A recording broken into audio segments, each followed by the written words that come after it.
दोस्तों ये कहानी एक अमीर परिवार के कुद्दू कसम नाम के एक बच्चे के बारे में है जो अपने स्कूल के आखिरी दिनों तक फुद्दू रह जाता है। तब उसके माता पिता उसे चालाक चौपट बनाने और उसके शर्मिलापन को दूर करने के लिए भाड़े में एक लड़की को लेकर आते हैं जिसे बस कुद्दू कसम को डेट करके उससे एक बार अपनी पिंकी पिटवानी थी। तो कहानी की शुरुआत में हम सलीमा रसीला नाम की एक लड़की को घर से भागा भागा निकलते हुए देखते हैं क्योंकि आज उसकी गाड़ी को लैरी नाम के एक सरकारी कर्मचारी सीज कर रहा था। दरअसल मरने से पहले सलीमा रसीला की माँ ने उसके लिए लोन के पैसों से बनाया हुआ घर छोड़कर गई है। सलीमा रसीला दिन में एक बार में और रात में कैब चलाकर उस घर का कर्जा चुकाती है, लेकिन अब क्योंकि वो गाड़ी उसके हाथ से जा रहा था इसीलिए वो लैरी को मक्खन लगाने लगती है। दरअसल उसके कई दर्जन बॉयफ्रेंडों में से लैरी भी एक था। तभी घर के अंदर से कच्छा पहना हुआ एक आदमी कसरत करते हुए बाहर निकलता है। सलीमा रसीला की नजर उसके ऊपर पड़ते ही वो बात को घुमाकर लैरी से कहती है कि वो तो उसका कजन है। तभी वो कच्छा पहना हुआ आदमी सलीमा रसीला के पास आकर उसकी चूचिया दबा देता है, जिसको देखकर लैरी सलीमा रसीला के बारे में सब कुछ समझ जाता है। अब क्योंकि उसके पास कार नहीं थी इसीलिए वो स्केटिंग करते हुए ही अपने काम पर निकलती है। इसी बीच एक दुकान के बाहर वो अपने कार को खड़ा देखकर पहले तो टो ट्रक से उसे आजाद करती है और फिर कार में चढ़कर उसमें रेस लगाती है, लेकिन वो पीछे की रस्सी को खोलना भूल गई थी इसलिए कार आगे नहीं बढ़ता। तब तक वहाँ पर लैरी आकर कार को फिर से उठा लेता है। आगे सलीमा रसीला अपनी दोस्त सेरा और उसके पति टॉम के पास जाकर उन्हें अपना दुखड़ा सुनाती है कि गाड़ी के बिना वो कैसे घर का लोन चुकाएगी। तब सेरा उसके लिए ऑयलेक्स में सेकंड हैंड गाड़ी ढूंढती है, लेकिन उसकी औकात गाड़ी के टायर खरीदने तक की नहीं थी। इसी बीच सेरा की नजर एक एड के ऊपर जाता है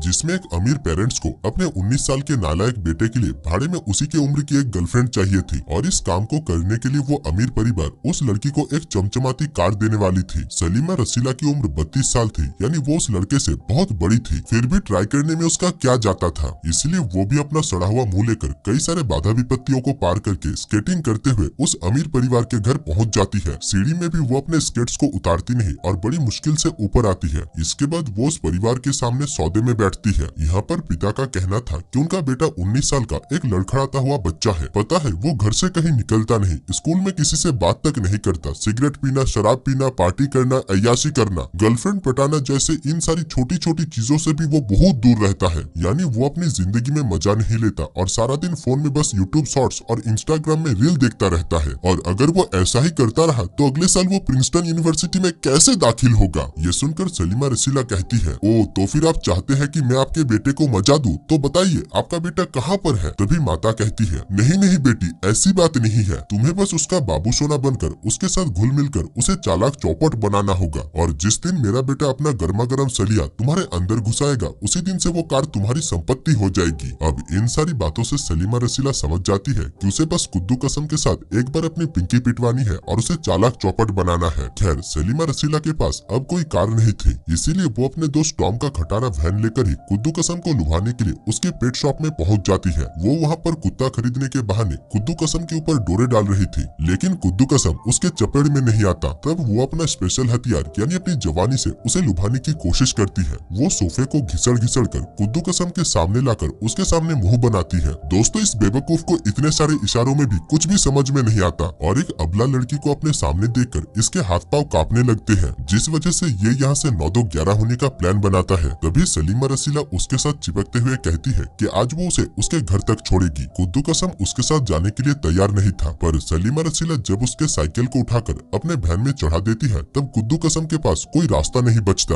वैन में सलीमा रसीला मजाक मजाक में कहती है कि वो उसे किडनैप करके लेकर जा रही है। साथ ही साथ वो वैन को भी कुद्दू कसम के घर के बजाय अपने घर की तरफ मोड़ लेती है। तभी कुद्दू कसम देखता है कि गाड़ी के पीछे हजाम करने के लिए दुनिया भर के अजीबोगरीब सामान थे। इन सब को देखकर डर के मारे उसकी आंतें बाहर आ रही थी, इसीलिए गाड़ी के रुकते ही वो सलीमा रसीला के मुंह पर पेपर स्प्रे करके उसे अंधा बना देता है। सलीमा रसीला का मुंह सूज चुका था। गुस्से में वो उसे कहती है कि वो उसे किडनैप नहीं कर रही थी बल्कि वो उसके साथ डेट पर जाना चाहती थी। अब कुद्दू कसम को जब अपने गलती का पता चलता है तब वो बगीचे में पानी डालने वाले फव्वारे से सलीमा रसीला को नहला देता है। साथ ही साथ वो शाम को उसके साथ डेट पर जाने के लिए भी तैयार हो जाता है। खैर इधर शाम को सलीमा रसीला क्लब में कुद्दू कसम का इंतजार कर रही थी। कुछ ही देर में कुद्दू कसम क्लब में आ पहुंचता है, जिसे देखकर सभी लोग हंसी से लोटपोट हो जाते हैं क्योंकि उसने ब्लेजर के साथ नीचे निक्कर पहना हुआ था। सलीमा रसीला उसके इस अनोखे कला की काफी तारीफ करती है। अब वेटर के आने पर सलीमा रसीला अपने लिए एक मीठा पौवा लाने के लिए कहती है। कुद्दू कसम शराब नहीं पीता था इसीलिए वो अपने लिए एक चाय लाने के लिए कहता है, वो भी मक्खन मार के। तभी जवानी से भरपूर सलीमा रसीला उसके इस ऑर्डर को कैंसिल करके उसके लिए भी पौवा का ऑर्डर देती है और उसी रात कुद्दू कसम को जोर जबरदस्ती ठूस ठूस कर शराब पिलाने लगती है। इसी बीच वहाँ पर सलीमा रसीला का एक्स बॉयफ्रेंड ट्रेविस आकर उसे अपनी मंगनी की अंगूठी दिखाता है और कुद्दू कसम के सामने ही उन दोनों की कहानी बताता है कि कैसे वो सलीमा रसीला की पिंकी बजाता था। खैर ट्रेविस के वहाँ से जाते ही सलीमा रसीला कुद्दू कसम को लेकर बीच साइड एक सुनसान जगह पर पहुँचती है। 8 बजे के बाद वहाँ पर जाना मना था और कुद्दू कसम को अच्छे से तैरना भी नहीं आता था। सलीमा रसीला कुद्दू कसम के कपड़े उतारने की बहुत कोशिश करती है, पर जब वो कपड़े नहीं उतारता तब वो खुद अपनी कच्ची बनियान उतार कर नंगी होकर पानी में चली जाती है। थोड़ी देर के अंदर कुद्दू कसम भी अपने कपड़े उतार कर पानी में आ चुका था, लेकिन इससे पहले कि उन दोनों के बीच पानी में कुछ होता तब तक उस बीच में कुछ बदमाश लड़के और लड़कियां आ चुकी थी जो उनके कपड़े उठा लेते हैं। सलीमा रसीला के मना करने पर भी जब वो बदमाश नहीं मानते तब सलीमा रसीला नंगी हालत में ही उन सभी को पटक पटक कर मारती है। इसके बाद सलीमा फिर से कुद्दू कसम के पास जाकर उससे चिपकती है, लेकिन कुद्दू कसम इस बार उसकी बजाने से साफ साफ मना कर देता है। तब गुस्से में सलीमा रसीला अपने कपड़े पहनकर वहाँ से 9-11 होने लगती है। ये देखकर नंगा कुद्दू कसम सीधा सलीमा के कार की डिक्की में चिपक जाता है और सलीमा भी कार में रेस लगाती है। इधर उसी रास्ते में कुछ पुलिस थे जो एक लड़के को नंगा करके गाड़ी के डिक्की में चढ़ाकर गाड़ी को चलाते हुए देखकर सलीमा के पीछे पड़ जाते हैं। पीछे पुलिस को देखकर सलीमा की फटकर 464 हो जाती है, क्योंकि अगर वो पकड़ा गया तो पुलिस उसके लाइसेंस को रद्द कर देंगे। इसीलिए वो कार को रोकने के बजाय अपनी जान को अपने हथेली पर लेकर और तेज भगाकर पुलिस से छुटकारा पाती है। इसके बाद सलीमा कुद्दू कसम को अपने घर ले जाकर उसके सामने घोड़ी बनकर उसे अपना दामन दिखाती है। ऐसे मौके हम जैसे जवान लड़कों को बहुत कम मिलते हैं, पर दोस्तों कुद्दू कसम इस मौके का थोड़ा भी फायदा नहीं उठाता। सलीमा रसीला उसे अपने पिछुंडे पर चाटा मारने के लिए कहती है तो हमारा कुद्दू उसके पिछवाड़े में एक लतकंडी चला देता है। अब सलीमा उसके छोटे से सामान के ऊपर अपना भारी भरकम गोदाम रखती है जिसका बोझ हमारा कुद्दू उठा नहीं पाता, तो सलीमा ही उसे अपने गोदी में बैठा लेती है। इसी बीच कुद्दू कसम अपनी आंख खुजा रहा था क्योंकि उसके पूरे शरीर में छाले पड़ चुके थे। ये देखकर सलीमा रोमांस करने के बजाय पूरी रात कुद्दू कसम के पीठ पर हल्दी चंदन का लेप लगाती है। वो उसे अपनी राम कहानी भी सुनाती है और कहती है मेरे साथ भी एक बार ठीक ऐसा ही हुआ था। मैं जब 15 साल की थी तब मैंने अपने डायपर पर मूत लिया था और मेरी टांगों में छाले पड़ गए थे। जिसमें कुद्दू कसम कहता है तुम्हें पता है मेरी जिंदगी तुम्हारे आने से पहले एकदम कठोर था। मैं घर पर चूड़ियां पहनकर सिर्फ पड़ा रहता था। दोस्त के नाम पर मुझे सिर्फ टट्टी मिली थी जिनके साथ एक पल रहना मेरे लिए मुश्किल था। लड़कियों के आजू बाजू में मंडराने से मुझे डर लगता था। ऐसा लगता था जैसे कि वो लड़कियां मुझे खा जाएंगी। मैं अकेला उदास निराश हताश बेसहारा बेचारा बेजालिम बेबुनियाद होकर सिर्फ घर पर रील्स देखता था। खैर ऐसे उन दोनों के बीच उस रात बहुत सारी इमोशनल बातों की लेन देन होती है, जिसके बाद वो दोनों कई दिनों तक एक साथ बहुत सारे खेलकूद में भाग लेते हैं और इसमें उन्हें काफी मजे भी आते हैं। धीरे धीरे वो दोनों एक दूसरे के काफी अच्छे दोस्त हो गए थे। कुद्दू कसम एक दिन सलीमा को एक फिंगर ट्रैप देता है जिससे उन दोनों की उंगलियां आपस में जुड़ जाती है। इसी बीच कुद्दू कसम जिंदगी में पहली बार सलीमा की एक चुम्मी लेता है। उसी रात को कुद्दू कसम सलीमा को अपनी लेमोजिन में पटक कर पिज्जा बर्गर खाने के लिए एक रेस्टोरेंट पर लेकर जाता है। वहाँ पर कुद्दू की मुलाकात अपनी फैमिली फ्रेंड नतालिया से होता है, जो भी उसी के साथ ही प्रिंसटन यूनिवर्सिटी में एडमिशन हो रही थी। नतालिया यहाँ पर कुद्दू को उसके घर में चल रही बैचलर पार्टी में इनवाइट करके वहाँ से चली जाती है। इधर कुद्दू और नतालिया को करीब देखकर सलीमा रसीला अंदर ही अंदर बहुत जल रही थी। गुस्से में वो कुद्दू कसम से कहती है कि इस गर्मी के बाद वो यहाँ से चली जाएगी, यानी उन दोनों का रिश्ता सिर्फ गर्मियों के दिनों तक ही सीमित रह जाएगा। इस बात से कुद्दू कसम सलीमा रसीला के ऊपर नाराज होकर नतालिया के घर यानी उस पार्टी में जाने लगता है। सलीमा उसे रोकने की बहुत कोशिश करती है, पर कुद्दू कसम उसकी एक भी बात सुने बिना ही पार्टी में पहुंच जाता है। सलीमा भी उसके पीछे पीछे उस पार्टी में आई थी,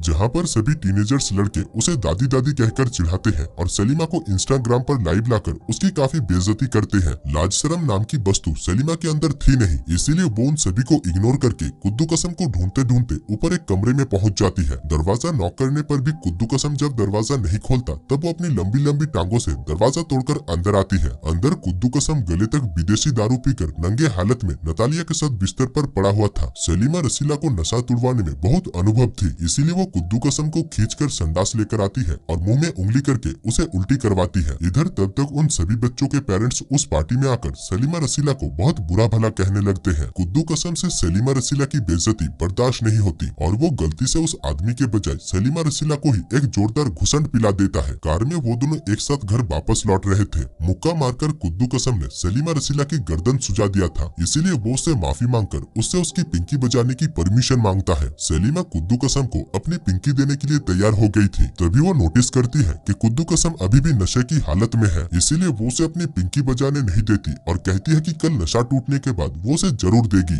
अगली सुबह हम कुद्दू कसम को बहुत खुश देखते हैं क्योंकि आज आखिरकार वो दिन आ चुका था जब वो किसी की लेने वाला था। वो अपने पेरेंट्स को बताता है कि वो प्रिंसटन यूनिवर्सिटी में दाखिल नहीं होगा क्योंकि उसने सलीमा रसीला नाम की एक लड़की को पटा लिया है जिसके साथ वो यहाँ पर अपने बाप के पैसों पर रोटियां तोड़ेगा। ये बात सुनते ही उसके माता पिता सोचते हैं कि गई भैंस पानी में। उन्होंने इतनी तपस्या इसलिए की ताकि प्रिंसटन जाने से पहले उनका बेटा चालाक चौपट हो जाए, लेकिन अब तो उनका बेटा प्रिंसटन जाने के प्लान को ही चौपट कर रहा था। वो दोनों कुद्दू कसम को गाड़ी में उनका इंतजार करने के लिए कहकर तुरंत सलीमा रसीला को कॉल घुमाते हैं और सलीमा को कुद्दू कसम को कॉलेज जाने के लिए तैयार करने के लिए कहते हैं। दूसरी तरफ कुद्दू कसम गाड़ी की टेक्नोलॉजी को छेड़ रहा था, तभी अचानक वो सलीमा रसीला और उसके पेरेंट्स की बातें कार की टेक्नोलॉजी से सुन लेता है। अब ये बात जानकर कुद्दू कसम के सर पर तो आसमान फट जाता है। इतने दिनों से वो जिसके साथ रंगरलिया मना रहा था, जिसे अपनी जीएफ, अपनी बीवी, अपनी अर्धांगिनी समझ रहा था, वो तो एक बाजारू लड़की निकली जिसे उसके पेरेंट्स ने उसके लिए काम पर रखा था। खैर एक दिन कुद्दू कसम अपने पेरेंट्स को बिना बताए ही सलीमा रसीला को उनके घर पर दावत पर बुलाता है। कुद्दू कसम के माता पिता सलीमा के सामने ऐसे ढोंग करते हैं जैसे कि उन्होंने सलीमा नाम की इस बला को